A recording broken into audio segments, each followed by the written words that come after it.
ஆண்டவரும் இரட்சகருமாகிய இயேசு கிறிஸ்துவின் நாமத்தில் வாழ்த்துக்கள். இந்த நாளிலும் ஆதியாகமம் 4வது அதிகாரத்தை நாம் தியானிக்கலாம். இதில் முதல் 17 வசனங்களிலே காயினின் காணிக்கையும் கலைந்த வாழ்வும் என்கிற தலைப்பின் கீழாகவும், இரண்டாவதாக பட்டண வாழ்க்கையும் பலதார மனமும் என்கிற தலைப்பின் கீழாக 17வது வசனத்திலிருந்து கடைசி வரையிலும் நாம் கற்றுக்கொள்ளப் போகிறோம். இங்கே ஆதாம் தன் மனைவியாகிய ஏவாளை அறிந்தான் என்று சொல்லி பார்க்கிறோம். அவள் கர்ப்பவதியாகி காயினை பெற்று கர்த்தரால் ஒரு மனுஷனை பெற்றேன் என்றாள் என்று சொல்லி முதல்ல 2 குமாரர்களை அவள் பெறுகிறாள். முதல் பையனுக்கு பெயர் காயின், இரண்டாவது ஆபேலை பெறுகிறாள். இங்கே ஆபேல் ஆடுகளை மேய்க்கிற ஒரு வேலையை செய்கிறான். காயின் நிலத்தை பயிரிடுகிறவனாக காணப்படுகிறான்.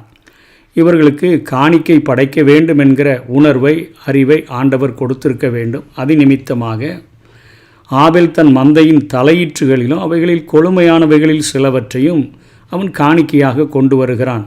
அதாவது உன்னதமானவைகளை ஆண்டவருக்கு அவன் படைக்க வருகிறான். காயின் நிலத்தின் கனிகளை கர்த்தருக்கு காணிக்கையாக கொண்டு வந்தான். சின்ன வயசில் நாம் சண்டே கிளாஸ் படிக்கும்பொழுது நமக்கு புரியும்படியாக அவன் சரியான காயின் கொண்டு வரல, அழுகி போன சூத்த காரியங்களை எல்லாம் அவன் கொண்டு வந்தான் என்று நமக்கு கற்றுக் கொடுத்திருக்கிறார்கள். ஆனால் நாம் வேத வசனங்களின்படி பார்க்கும் பொழுது எபிரேயர் 11:4 விசுவாசத்தினாலே ஆபேல் காயினுடைய பலியிலும் மேன்மையான பலியை தேவனுக்கு செலுத்தினான், அதனாலே அவன் நீதிமான் என்று சாட்சி பெற்றான். அவனுடைய காணிக்கையை குறித்து தேவனே சாட்சி கொடுத்தார். அவன் மரித்தும் இன்னும் பேசுகிறான். அதாவது நீதிமான் என்று சாட்சி பெறுகிறதற்கு தன்னை அவன் படைக்கிறதை பார்க்கிறோம். அதாவது அவன் படைத்த உன்னதமானவைகளை பலியாக அவன் கொடுக்கிறான். தன்னுடைய தாய் தகப்பன் பாவம் செய்து அவர்கள் ஒழித்து கொண்ட பொழுது குற்றமில்லாத ஒரு மிருகத்தை ஆண்டவர் பலியாக்கி அதனுடைய தோல் உடைகளினாலே தான் தன் தகப்பன் தாயினுடைய நிர்வாணத்தை மூடினார் என்பதை அறிந்திருந்த ஆபேலுக்கும் இப்பொழுது ஒரு ரட்சிப்பு தேவைப்படுகிறது. தன்னை தாழ்த்துகிறவனாக தேவ சமூகத்தில் ஆண்டவரே நிமித்தமாகத்தான் நான் நீதிமானாக மாற முடியும் என்கிற விசுவாசத்தினாலே காயினுடைய பலியிலும் மேன்மையான பலியை செலுத்தினான். இவன் கட்டளைகளுக்கு அப்படியே காணிக்கை கேட்டிருக்கிறார், கொடுக்கணும் அப்படின்னு காயின் கொண்டு வருகிறான். இது எதை காட்டுகிறது?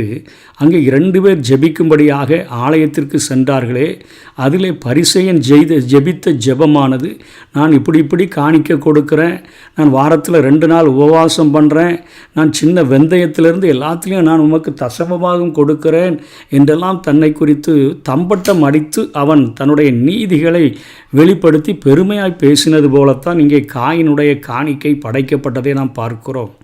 அங்கே தூரத்தில் நின்று மார்பிளை அடித்து கொண்டு ஆயக்காரன் சொல்லுகிறான், பாவியாகிய என் மேலே கிருபையாயிரும். அங்கே வானத்துக்கு கூட கண்களை ஏறெடுக்க துணியாமல் தன்னுடைய மார்பிளை அடித்து கொள்ளுகிற அவனை ஆண்டவர் நீதிமான் என்று அவனுடைய ஜெபம்தான் கேட்கப்பட்டது. இவன் அல்ல, அவனே நீதிமானாக்கப்பட்டவனாக திரும்பி சென்றான் என்று இயேசு சொல்லுகிறார். அதே போலத்தான் இங்கேயும் ஆண்டவர் காணிக்கைகளை குறித்து அவர்களுக்கு போதித்திருந்த போதனையின்படி அவர்கள் காணிக்கை கொண்டு வந்த போதிலும் விசுவாசத்தினாலே ஆபேல் காயினுடைய பலியிலும் மேன்மையான பலியை, அதாவது தேவனோடு தன்னை நெருங்க வைக்கிற ஒரு பலியை தன்னை தாழ்த்தி, தன்னுடைய மனதை தாழ்த்தி, ஆண்டவரே உம்மால் மாத்திரமே நான் நீதிமானாக மாற முடியும் என்பதை உணர்ந்தவனாக அவன் காணிக்கை செலுத்தினபடியினால் ஆண்டவர் ஆபேலையும் அவனுடைய காணிக்கையும் அங்கீகரிக்கிறார். இப்போ காயினையும் அவன் காணிக்கையும் அவர் அங்கீகரிக்கலன உடனே காயினுக்கு மிகுந்த எரிச்சல் உண்டாக்கி அவனுடைய முகநாடி வேறுபடுகிறது. இங்கே முதல் நற்செய்தியாளராக ஆண்டவரே தெளிவாக காயினோடு பேசுகிறாரு. இப்போ அவனுக்கு எரிச்சல் வந்துருச்சு, முகநாடி வேறுபட்ட உடனே கர்த்தர் காயினை நோக்கி, உனக்கு ஏன் எரிச்சல் உண்டாயிற்று, உன் முகநாடி ஏன் வேறுபட்டது என்று அங்கே அவனுடைய குற்றத்தை, அவனுடைய தவறை ஆண்டவர் உணர்த்தி காட்டுகிறார். நீ நன்மை செய்தால் மேன்மை இல்லையோ, நீ நன்மை செய்யாதிருந்தால் பாவம் வாசற்படியில் படுத்திருக்கும், அவன் ஆசை உன்னை பற்றி இருக்கும், நீ அவனை ஆண்டு கொள்ளுவாய் என்றார். நீ நன்மை செய்ப்பா, உனக்கு மேன்மை வரும் என்றுதான் ஆண்டவர் அங்கே பேசுகிறார். உன்னை முழுவதுமாக அங்கீகரிக்காமல் நான் தள்ளலை, உன்னை ஒதுக்கலை, உனக்கு ஏன் எரிச்சல் வருது, உன் முகநாடி ஏன் வேறுபடுது? இத்தனை நற்செய்தியை கேட்ட பின்பும் காயின் தன் சகோதரனாகிய ஆபேலோட பேசினான். அவர்கள் வயல்வெளியில் இருக்கும் சமயத்தில் காயின் தன் சகோதரனாகிய ஆபேலுக்கு விரோதமாக எழும்பி அவனை கொலை செய்தான் என்று பார்க்கிறோம். மனித வரலாற்றில் முதலில் காலப்போக்கில், அதாவது கால்போன போக்கில் அலைகிறான்னு சொல்லுவோமே, அப்படி அலைந்த மனிதன்தான் காயின். முதல் கொலைகாரனும் இவனே. இவனது காணிக்கையை கர்த்தர் ஏற்றுக்கொள்ளலை. கர்த்தரை தொழுவதிலும் அவனுக்கு கருத்து இருக்கலை. அதாவது ஆண்டவரை எப்படி தொழுது கொள்ளணுங்கிற ஒரு ஆசை இல்லை அவனுக்கு. ஆபேலோ கர்த்தருக்கு உன்னதமானதை தருகிறான். இது கர்த்தரை பற்றி அவனுடைய கருத்து எப்படி இருக்குதுன்னு அவன் அங்கீகரிக்கப்படுகிறான். இப்பொழுது ஆண்டவருடைய நற்போதனைகளை கேட்டும் கூட அதை அசட்டை பண்ணினதுனால அவனை பாவம் பற்றி பிடிக்கிறத நம்ம பார்க்குறோம். அதனால் கர்த்தர் அவனிடத்தில் இப்போ கொலை செஞ்சிட்டான். ஆண்டவர் கேட்குறாரு, இவனுக்கு இப்போ தன்னலம் தான் இருக்குது, தான் அப்படிங்கிறது தான் இருக்குது. அதனால் அவனை கேட்குறாரு ஆண்டவர், உன்னுடைய சகோதரனாகிய ஆபேலை எங்கப்பா அப்படின்னு கேட்கும் பொழுது அவன் சொல்கிறான், நான் காவலாளியோ என்று கேட்கிறான். இன்றைக்கு மனிதன் என்கின்ற உயிரினம் ஒரு தனி தீவு அல்ல, சமூகம். அவனுடன் வாழ்பவர்கள் அவனுக்கு எலும்பில் எலும்பும் மாம்சத்தில் மாம்சமும் ஆனவர்கள். எல்லாருக்கும் ஒரே கலராக தான் ஆண்டவர் இரத்தத்தை ஓட பண்ணி இருக்கிறாரு. நாம் சமுதாய சேவைகளை செய்யும்படியாக தான் நாம் அழைக்கப்பட்டிருக்கிறோம். தனித்து நான் மாத்திரம் வாழணும்னு சொல்லி வாழ்கிறதற்கு அழைக்கப்படலை அப்படிங்கிறத முதல் தம்பதியர்களினுடைய மகனிடத்தில் ஆண்டவர் விசாரிக்கிறத பார்க்கிறோம். ஒருவருக்கொருவர் காவலாளிகளாக இருக்க வேண்டுமே தவிர கொலையாளிகளாக இருக்கக்கூடாது என்பதை வேதம் நமக்கு போதிக்கிறது. இப்போ கொலை செய்தவனை பயம் பிடிச்சிருச்சு. பாவத்தினுடைய பெருக்கு பயத்தை பெருகச் செய்கிறதல்லவா.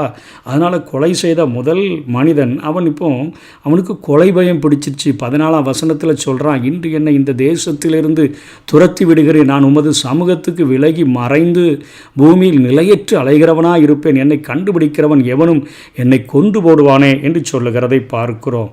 இப்பொழுது கர்த்தரோ அவனுக்கு ஒரு அடையாளத்தை போட்டு அனுப்பிட்டார். இந்த கொலை பயம் தன் சகோதரர்கள் அல்லது தன்னுடைய சகோதர சந்ததியார் யாராவது நம்மளை கொன்றுவாங்களோ அப்படின்னு இருந்திருக்கும். ஏன்னா இங்கே காயின் ஆதாம் வாழ்ந்த இடத்திலிருந்து கொஞ்சம் தள்ளி போய் நோத் என்கிற ஒரு பட்டணத்திலே அவன் வாழ்ந்து கொண்டிருக்கிறதை நாம் பார்க்கிறோம். ஆண்டவர் ஒரே ஒரு மனிதனைத்தான் உண்டாக்கினார். மல்கியா 2:15 ஆகவே ஆதாமும் ஏவாளும் குடும்பமாக வாழ்ந்ததற்கு சற்று வெளியே அந்த நோத் என்கிற ஒரு தேசத்திலே போய் காயின் தங்கியிருக்கிறான். கலைந்த வாழ்வு கொண்ட மனிதன் கர்த்தரின் சந்ததியை விட்டு போனதை நம்ம பார்க்கிறோம். ஆதாமும் ஏவாளும் பாவம் செய்து வெளியேற்றப்பட்ட பிறகும் அவர்கள் வாழ்ந்த இடத்தில் ஆண்டவர் செயல்பட்டு கொண்டிருந்தார் என்பது நமக்கு தெரிகிறது. பிள்ளைகளிடத்தில் இடைபடுகிறதை நாம் பார்க்கிறோம். காயினோ கர்த்தருடைய இடைபடுதலை இழந்து குடும்ப சூழலை இழந்து தனித்து அலைந்தவனாக இருந்தான். பின்பு திடீர்னு அவனுக்கு ஒரு ஆசை வந்துருச்சு, ஒரு திருமணத்தை முடிக்கணும்னு சொல்லி தன்னுடைய குடும்பத்திலேயே. ஏன்னா முதல் மனிதன் ஆதாம் ஏவாள் அவன் 930 வருடங்கள் உயிரோடு இருந்து குமாரர்களையும் குமாரத்திகளையும் பெற்றதுனால அவனுடைய திருமணம் பண்ணினது தன்னுடைய சகோதரியாக தன்னுடைய சந்ததியில் வந்த ஒரு பெண்ணை அவன் அங்கே திருமணம் முடிக்கிறதை பார்க்கிறோம். பூமியில் ஒரு குறிப்பிட்ட காலம் வரையிலும் சகோதர திருமணம் அனுமதிக்கப்பட்டிருந்தது. பின்பு நெருங்கிய உறவு திருமணங்கள் தடை செய்யப்பட்டதை தான் லேவியராகமம் 18 நம்ம பார்க்கிறோம். இந்த நிகழ்ச்சிக்கு பின்பு காயினால் கொடிய சந்ததியர் பூமியில் பெருக தொடங்கினதை நம்ம 17ஆவது வசனத்திலிருந்து 24ஆவது வசனம் வரையிலும் நம்ம பார்க்கிறோம். பட்டண வாழ்வும் பலதார மனமும் என்கிற அந்த தலைப்பின் கீழே நம்ம பார்க்கிற பொழுது நகர வாழ்க்கையை முதல்ல ஆரம்பித்தவன் காயின். பூமி எங்கும் பெற்று பெருக ஆண்டவர் கட்டளையிட்டிருந்தார். ஆனால் காயினோ தனக்காக தன் குமாரன் பெயரில் ஒரு பட்டணத்தை அங்கே கட்டுறான். எதிரிகளிடமிருந்து பயமோ அல்லது தன்னுடைய தேவ கட்டளைகளை எதிர்க்கும் நிலையிலேயோ இப்படிப்பட்ட காரியங்களை செய்கிறான். அவனது சந்ததியர் சிறந்த கலைஞர்களாக இருந்தார்கள் என்று இங்கே நம்ம பார்க்கிறோம். இசை கலைஞனாக யூபால் இருந்தான். உலோக பொருட்களினுடைய கலைஞரன் முன்னோடியாக தூபால் காயின் ஆகியோர் சந்ததியர்கள் இவர்கள் இருந்தார்கள். நகரவாசியாகிய இவன் பட்டணத்தை கட்டினா.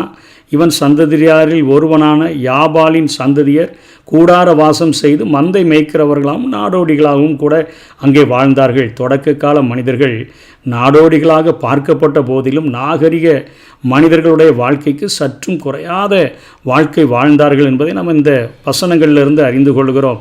இன்றைக்கி ஒருவேளை வேணால் தற்கால ஆடை அலங்காரங்கள் இசை அலங்காரங்கள் இன்றைக்கி நம்முடைய கம்ப்யூட்டர்கள் பயன்பாடு, நம்முடைய அறிவியல் காரியங்கள் பல உச்ச நிலையை அடைந்திருந்தாலும் தொடக்க கால மனிதர்கள் போட்டிருந்த அஸ்திபாரங்களினுடைய அந்த கோபுரங்களுடைய உயரங்கள் எதுவுமே குறைவில்லை. இசையில் சேர்ந்து விளங்கினாங்க, கட்டடக்கலையில் அவர்கள் சிறந்து விளங்கினாங்க, செங்கல் அறுக்கிறதுல சிறந்து விளங்கினாங்க. அதே போல் எல்லா காரியங்களிலும் அவர்கள் சிறந்து உலோகப் பொருட்களை செய்கிறதில் அவர்கள் சிறந்து விளங்கினார்கள் என்று பார்க்கிறோம். இங்கே முதலாக லாமேக்கு ஒரு காரியத்தை செய்கிறான். என்ன செய்கிறான்னா, பலதார மனம், அதாவது ஒருவனுக்கு ஒருத்தின்னு ஆண்டவர் வகுத்து வைத்ததற்கு விரோதமாக லாமேக்கு என்கிறவன் பலதார திருமணத்தை தொடங்கி வைக்கிறான். அந்த முதல் பலதார மணமகனின் பெயர் லாமேக்கு. இவன் எவ்வளவு கொடியவனும் கொலைகாரணமாக இருந்தான் என்பது அவனுடைய அறிக்கையை காட்டுகிறது. 23வது வசனம் 24வது வசனத்தில், நான் சொல்கிறத கேளுங்க, லாமேக்கின் மனைவிகளே, என் சத்தத்துக்கு செவி கொடுங்கள். எனக்கு காயம் உண்டாக ஒரு மனுஷனை கொன்றேன், எனக்கு தழும் உண்டாக ஒரு வாலிபனை கொலை செய்தேன். காயினுக்காக 7 பலி சுமருமானால் லாமேக்குக்காக 77 பலி சுமரும் என்றான். அதாவது நான் எவ்வளவு நாளும் பாவத்தை தண்ணீரை போல குடிப்பேன், எவ்வளவு தண்டனை கொடுத்தாலும் நான் தாங்குகிறதற்கு ரெடி என்று சொல்லுகிறது போல அத்தனை அறிக்கை கொடுக்கிறவனாக இருக்கிறான். தனக்குத்தானே சட்டத்தை போட்டுக்கொள்ளுகிறான், கொலைகாரனாக இருக்கிறான், பெண் அடிமைவாதியாக அவன் இருக்கிறான். காயினுக்காக 7 பலினா எனக்கு சாபம் 77 மடங்கு கூட இருந்தாலும் பரவாயில்லை என்று அவ்வளோ முரட்டாட்டமாக அவன் பேசுகிறதை நாம் பார்க்கிறோம். ஆகவே இந்த லாமேக்கினுடைய பண்புகள் எப்படி காணப்படுது? இன்றைக்கு நிறையா அவனுடைய முரட்டாட்டமான குணத்தை உடையவர்களாக இன்றைக்கு ஜனங்கள் காணப்படுகிறதை பார்க்கிறோம். அந்த சாபங்கள், அந்த பலதார மனங்கள், திருமணங்கள் இன்றைக்கு ஆண்டவரே ஏற்றுக்கொண்ட பிள்ளைகளுக்குள்ளே வரக்கூடாது. முரட்டாட்டமான காரியங்கள் வரக்கூடாது. சாபம் எவ்வளோ வந்தாலும் நான் பார்த்துக்கிறேங்கிற அறிக்கைகள் நமக்குள்ளாக வரக்கூடாது. ஆண்டவருக்கு ஏற்ற பிள்ளைகளாக வாழும்படியாக நாம் அழைக்கப்பட்டிருக்கிறோம். கடைசியாக 25-26 வசனத்தில், பின்னும் ஆதான் தன் மனைவியை அறிந்தான், அவள் ஒரு குமாரனை பெற்று காயின் கொலை செய்த ஆபேலுக்கு பதிலாக தேவன் எனக்கு வேறொரு புத்திரரை கொடுத்தார் என்று சொல்லி அவனுக்கு சேத் என்று பெயரிட்டாள். சேத்துவுக்கும் ஒரு குமாரன் பிறந்தான், அவனுக்கு ஏனோஸ் என்று பெயரிட்டான். அப்பொழுது மனுஷர் கர்த்தருடைய நாமத்தை தொழுது கொள்ள ஆரம்பித்தார்கள். ஒரு பக்தி உள்ள சந்ததி சேத்து பிறந்ததற்கு அன்பு பின்பாக ஆண்டவரை தொழுது கொள்ளுகிற சந்ததி உண்டாயிற்று என்று சொல்லி பார்க்கிறோம். நாமும் ஆண்டவரை தொழுது கொள்ளுகிற ஒரு சந்ததியாக, ஆராதிக்கிற ஒரு சந்ததியாக, அவருடைய சித்தத்தை செய்கிற ஒரு சந்ததியாக, அவருடைய இருதயத்தை வேதனைப்படுத்தாத ஒரு சந்ததியாக இந்த பூமியில் வாழுவோம். கர்த்தர் தாமே நம்மை ஆசீர்வதிப்பாராக. ஆமென்.